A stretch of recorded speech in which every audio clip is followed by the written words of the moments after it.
Peace, everyone. Evolve Benton here, the Speaking for Profit coach. If you're listening right now, put hashtag live in the comments. If you're listening in the near and dear future, put hashtag replay. Today, we're talking about the 25 top strategies you can use to over deliver when you are crafting your signature talk. And I just want to know, like, where are y'all watching from today? Going to put your locations in the comments and let me know, are you already a part of a Speaking for Profit University community? Are you a part of the academy? If you're a part of the academy, going to put academy into the comments. If you're a part of our circle, going to put circle in there. And if you're just a friend or family member that just found us, welcome to this space. Every Wednesday, we are committed to doing a training around empowering you. Let me get a little chapstick, y'all. Tool number one to over delivering a speech. Make sure that you are moisturized. But every week we are committed, we as in myself and my team here at Speaking for Profit University are committed to producing content that is going to teach you to become an amazing speaker and consultant. And I'm so thankful and excited that you all are here today. And I see we got a few people here from the Academy in the Circle. Thank you all for being here as well. So we're going to go into 25 of the top strategies to deliver an amazing talk. Before we get into that, I just want to give a few updates for folks who are in the Speaking for Profit Circle. One of the updates that I want to give you all is that I shared a post with you all, sharing with you all how you all can win an amazing coaching session with me. As you all know, within our community, we have a leaderboard. And on that leaderboard, the top person who's the top person on the last day of this month will be the person who will get an exclusive one-on-one coaching session with me to strategize around getting them a paid speaking opportunity. Now, what's really exciting about this opportunity is that that person is going to be highlighted within the group. So, every Wednesday we have a training that most likely will happen on a Wednesday, and we're going to share it on our YouTube channel, which this training right now is streaming on YouTube. So you not only get the opportunity to be coached by me, but you'll also get thousands of people to view your brand. I think at this point, we've got about 12,000 views on our YouTube channel. So when I say that, I mean that it's serious and it's something that will be there forever. So it's two things. One, you're going to get coached by me. You're going to get some strategies. One-on-one coaching with me is usually anywhere between $3,000 to $5,000 an hour, depending on what we're working on. And you'll get that for free. And you'll also get an opportunity, right, to be highlighted on this amazing platform. So I'm really excited for that. And this is just to show the folks who are in our Speaking for Profit circle our commitment to the group. Because if you're on that top number one person on that leaderboard, that means that you have been contributing. And we really want to highlight folks who are contributing and showing out in the community. So make sure, if you haven't already, introduce yourself, go on and get through our Signature Talk Mastery course, and make sure that you are on the top of the leaderboard. If you are like, how do I get to the top of the leaderboard? We have information within the circle that breaks that down on how the points are counted. And I would love for you to just go over to that section and check it out. So that's our update for the Circle Academy members. It's a pleasure. For folks who don't know the difference, our Speaking for Profit Circle, right, is for folks who are just getting started. And one of the goals of that group is for folks to craft their first signature talk or their next signature talk and turn that into a stage, getting on a stage, whether that's a conference or speaking on their own stage like I am today virtually, and then converting that into a paid opportunity. And then we also have our core coaching program, which is the Academy. And I meet with those folks once a week, sometimes twice a week, because we have some continued education. And our goal is to support them within 6 months to a year to build out a 6 to 7 figure speaking and consulting business, right? So really great opportunities for us to continue to work together. And those are two of the ways that we can do that. So I wanted to share that. And I really want to share that update with the folks in the circle, because I know that this is also a part of y'all's weekly training that is accessible. If you're like, you know what, Evolve, these things sound interesting. What I would suggest if you're here and you're watching and you're not a part of either of those communities I just mentioned, is that you go on and join us within the circle, right? Join us in the circle. And let me go on and edit this really quickly. Join the S for P circle. Bam. Cool. There we go. So I would suggest that you go here to www.school.com/wealthy speaker/about and join the Speaking for Profit Circle. It is a free community and you get free access to that course that I talked about and also weekly trainings. And you also get an opportunity to get on a leaderboard and get coached by me one-on-one. So it's a great opportunity. We would love to welcome you there. So go on and head over to that link if you're not a part of it. If you are a part of the academy, this isn't for you, right? You're already in our core program. You already have your own customized roadmap, and I want you to stick to that curriculum. This curriculum is for the folks in the circle, and most of the stuff that's here, y'all have that and so much more in the academy, right? So focus here if you're not a part of our community, and we would love to welcome you in. So let's get into today's training. Let me actually pull it up, share my screen, as they say, so that we can talk about 25 simple strategies to give an all-star speech so that you can be prepared as you're putting your curriculum and your speech together. All right. So let me make sure I'm still in there. I still want to be a part of it. So 25 simple strategies to give an all-star speech. Let's get into the conversation. I really want. Okay, great. I don't want to be pinging.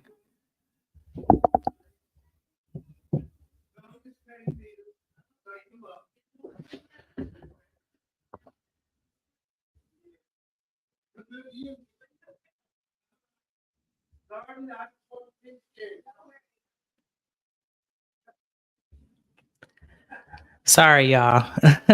My apologies for that. I was over listening to some conversation outside. So let's get back into the training today. So 25 simple strategies to give an all-star speech. Let's talk a little bit more about that. When I think about an all-star speech, I think about over delivering. So when I think about an all-star speech, I think about Eric Thomas, Les Brown, Oprah Winfrey. Even think about Steve Jobs and some of the speeches that he's done. I think about the amazing things that we've heard from Malcolm X, Martin Luther King, and all these have pivotal moments because they're connected to not just the speech, but the time of it, and particularly the skill set that that person utilized. So let's talk about 25 top strategies that you can use to give an all-star speech. So standing in front of a group of people, hoping that you don't mess up, praying that the words come out right can be really frightening. And I want you to try these tips that'll help you stay calm so that you can give an all-star speech. One of the things I also want to suggest, and if you haven't already, please get your notebooks out, take some notes, is that you really get comfortable being uncomfortable. So I still get nervous to show up and to speak every day, even when I'm going live, even when I'm having these conversations with you, but I'm used to it. I'm like, my body's going to feel this way. That's okay. That's the way it shows up. So that calmness that you can have before is going to really help you. And I like to create a pre and post talk ritual. So think about that for yourself. Is there things that you can do before and after your talk? Before your talk to create a sense of calmness and confidence, and after your talk to really celebrate the moment, but also to ease into a good night to sleep, to ease into positive thinking, right? After a talk, oftentimes we're critical of ourselves and talking about what we didn't do well, but it's important that we stick with good energy when we're doing this. So, one of the first tools that you can do is to write the speech down, right? Really write it down and get it on paper if that's what your method is. For some of you, it's going to be speaking it into a voice recorder or an audio recording and then seeing the transcripts. But when you sit down and you write it, just write whatever comes out, you're able to get everything out on paper and you can perfect things later on. So making sure that you sit down, write it down. It's not about it being perfect or being finished. It's really about you getting it out of your head and onto a piece of paper. And then you're going to rewrite it, right? And what's really great is within the Speaking for Profit circle, y'all, if you haven't checked out our classroom area yet, we actually have an outline for this, right? So once you've written down your main thoughts, you can now rewrite it into a way that makes it easier for you to grab the information and put it into an outline. So you might write it down like pen to paper, and then you're going to take it and put it into a computer where you can copy and paste and move things around a lot easier.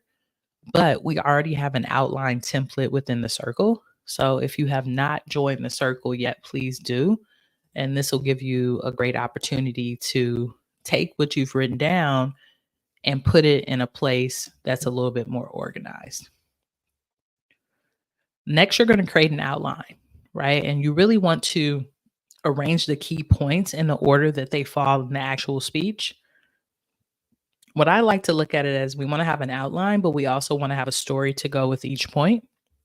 Y'all probably will notice this when I speak to y'all. I share a story, usually after the things that I'm speaking about, because people remember stories and that allows us to have that emotional connection, right? And this will really ensure that you don't leave out anything that's important and that you keep everything that you need to say together.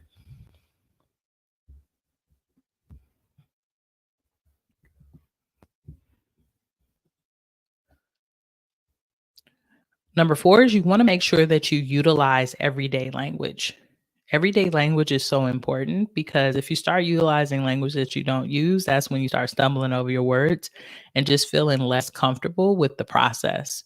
So don't try to use language that's going to impress your audience. Use things that you're comfortable with and realize that using language that's more casual will actually help your audience remain attracted to you while you are speaking. Now, if you're at a professional conference, I think that it's totally responsible to use the language of your niche or of your industry.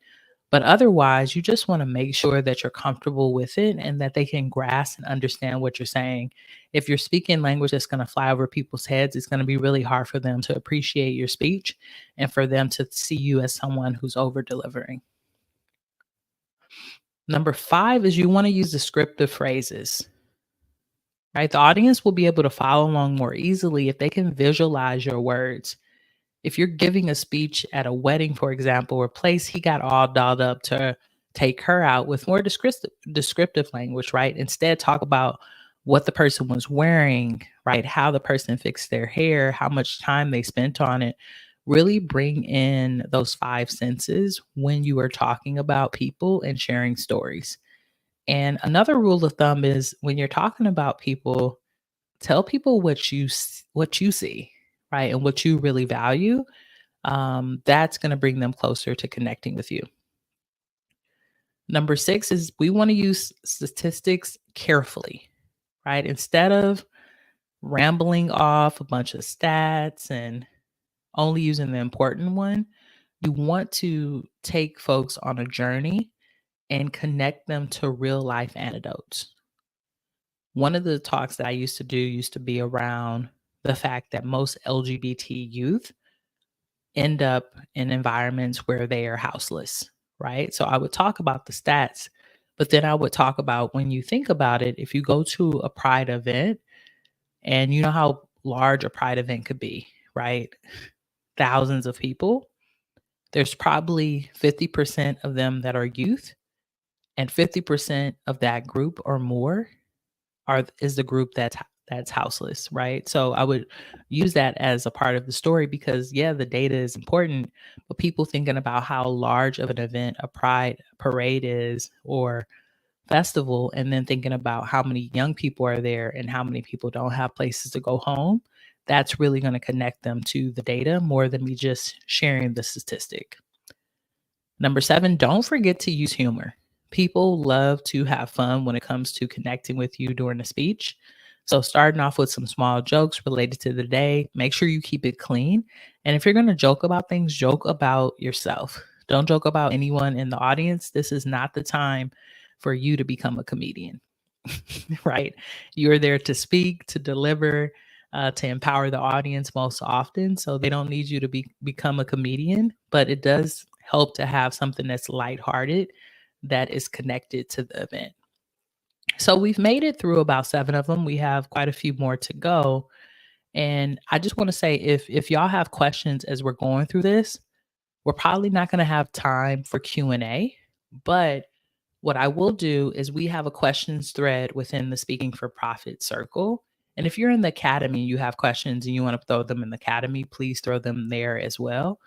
But if you have not joined yet, you can go over to the Speaking for Profit circle and join now. And you can post your questions under our questions thread, and I can answer those for you very soon.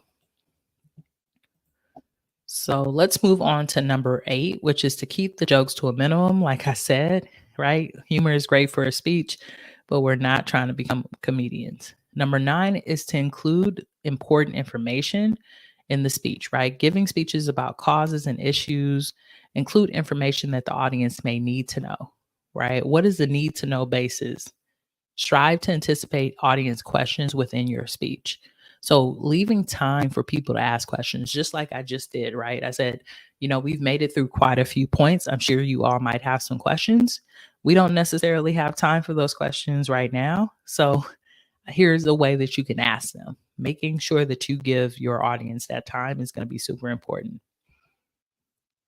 Rehearse, rehearse, rehearse again. That's number 10, right? We want to continue rehearsing and practicing aloud so that we get better speaking. Literally, there's a reason that we do this live session every Wednesday. I want to get comfortable and more comfortable speaking to you all about the power of communication, the power of starting your own speaking consulting business. And I get better with it every time. At least I believe I do. So make sure that you rehearse and that you spend some time doing that as well. I'm sorry, these slides are a little bit cut off. It's probably because I created them in PowerPoint. Now we're using Canva, but you can see them. You want to make sure that you practice your speech in front of the mirror, right? Standing in front of a mirror is always helpful so you can see your own facial expressions. But you also want to practice in front of a friend. We don't want to just practice in front by ourselves. We want to practice in front of friends or family so that they can give us feedback. I remember I had a speech that I did in Monterey, California that was really fun. And my wife went with me and I was practicing the speech and she gave me some great feedback that I know added value to when I got on the stage. So folks are going to see you differently than you see yourselves. So it's always good to get that feedback. And the reason I say friend or family is they can give you some feedback probably without you feeling offended and without you getting nervous about not being competent enough for this opportunity. You want to also, number 13, control the volume, right? You want to be sure that everyone in the room can hear you, not just the front of the room, right? But you also don't want to shout or scream into a microphone. That can hurt folks' ears, right? So we want to just be um, really good with our volume. And what I like to do when I'm starting off speaking is I'll be like, hey, can y'all hear me? Should I speak a little louder, right? Getting a connection with the audience in the room. If you have an opportunity to do this, I know that all stages don't do this, but if you do, use visual aids, right? Charts, flyers, brochures you can print out. Allows your audience to kind of follow along with what you're saying and allows them to grasp the information a lot better. Number 15, you want to speak from the heart, right? Most of the most powerful speeches that I listed in the beginning, people were speaking from things that they're really vested in and that they're interested in. So that's why I always suggest that we lead with our passion and our interests and our impact and not what we think is going to make money, because it puts you in a position to really create great impact for your audience and they're going to feel that emotion from you, which is going to be powerful. Number 16 is all about how you show up physically, right? So avoid all the fidgeting, right? When you are fidgeting and moving around a lot and you can't be grounded, it kind of shows that you lack confidence and it makes you feel to the audience like you're uncomfortable. So avoid like playing with your collar, twisting your body up when you speak.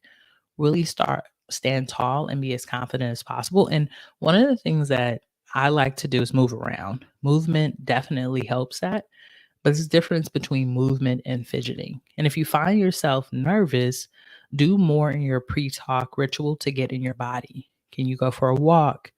Can you maybe get up, sit up, and sit back down? Can you get out and get some sun, right? Something that really makes you feel closer to your body could be great for that.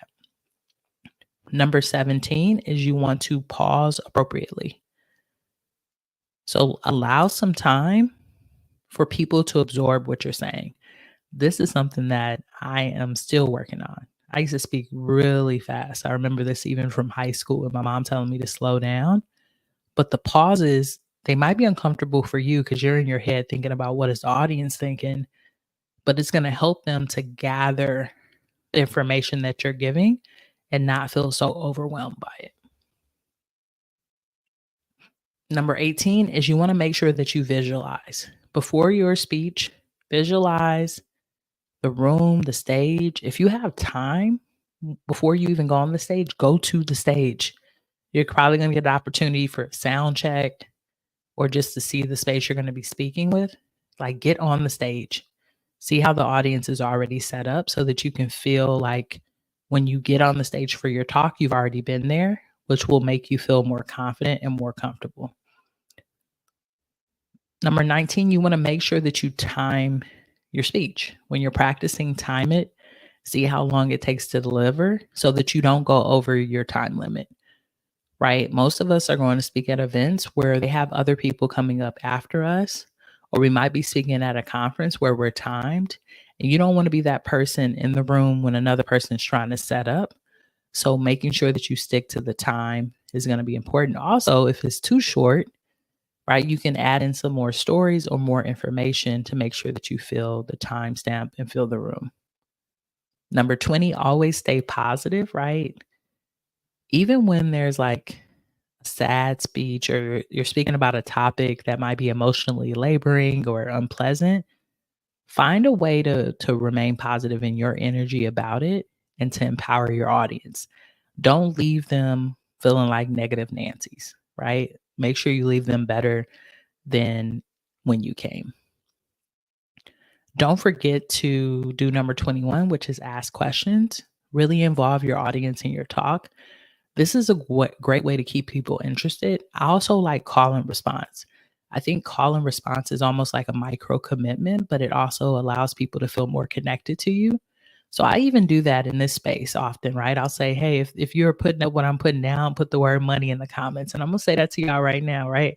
If you are picking up what I'm putting down, I'm going to put the word money in the comments so that I can know that you're here with me and you're listening. But if you're in person and you can actually hear people's voice, you can have them say certain things, have them say certain affirmations. And that's really powerful as well. But involving your audience in the speech always brings them closer to you. And that's how you over deliver. Number 22, we kind of already talked about this, but move around, walk around the room, make sure that you're closer to different people as you speak. 23, write only your outline and your main points. So you don't want to go up to a stage with your full speech. You want to just have an outline. And I've seen some people doing some really cool stuff where they have like a drawing or picture outline so they can kind of remember the stories, because that's really what it's about, is guiding people through the points but connecting them through stories so that you're the most prepared. The great thing, y'all, is most of the time your audience doesn't know your speech. So if you skip a story, you skip a line, they have no idea. But making sure that it all makes sense and it's able to be comprehended is going to be the most important. Number 24, one of my favorites, make sure that you make eye contact, connect with your audience by looking in their eyes, look at members in different parts of the room throughout your speech. And then number 25 is you want to thank your audience. It's important to remember that every person in your audience took the time out to be here with you, and they are using their most valuable resource, which is their time. So these are the top 25 ways that you can deliver an all-star speech. And I'm sure there's some other ones to consider. And if you've thought of a few, go on and put them into the comments. I would love to hear from you. But I hope that this helps you all as you begin to craft your own signature talks and put them together. We have a full training on how to craft your signature talk, how to reach out to people at conferences and events, how to create your own virtual stage, and how to turn that amazing free opportunity into something paid. It is a 3-part course that we've created, and you can get access to it for free by simply joining us in the Speaking for Profit circle today. If you're already there and you have not went through the course, I would suggest you do it soon and post any questions that you have in the questions thread. Like I said, we won't have time for Q&A today, but if you would like to ask any questions, please join and put them in the questions thread and we'll be able to support you. For folks who are here and are like, you know what, Evolve, I love that you go live every week. I want to make sure that I'm staying connected to your work, but maybe you're not ready to necessarily join the circle. What you can do is text me the word speak to 323-405-9492. And that's when I always send text messages when our new podcast episodes drop or when I'm going live for a training just like this one. I would be honored to have you on our list and to stay connected. And I'm thankful for y'all being here today. So do me a favor, put into the comments, what are your top 2 takeaways from today? What are your top 2 takeaways that you're going to implement in your next speech? What are your top 2? We went through 25, and I just want to know, what are your top 2 that you're planning on implementing right away? It has been a pleasure to hold space with y'all today. Again, I'm Evolve Benton, the Speaking for Profit coach, and I look forward to hearing what you create in the near and dear future. All right, y'all, have a good one. Peace.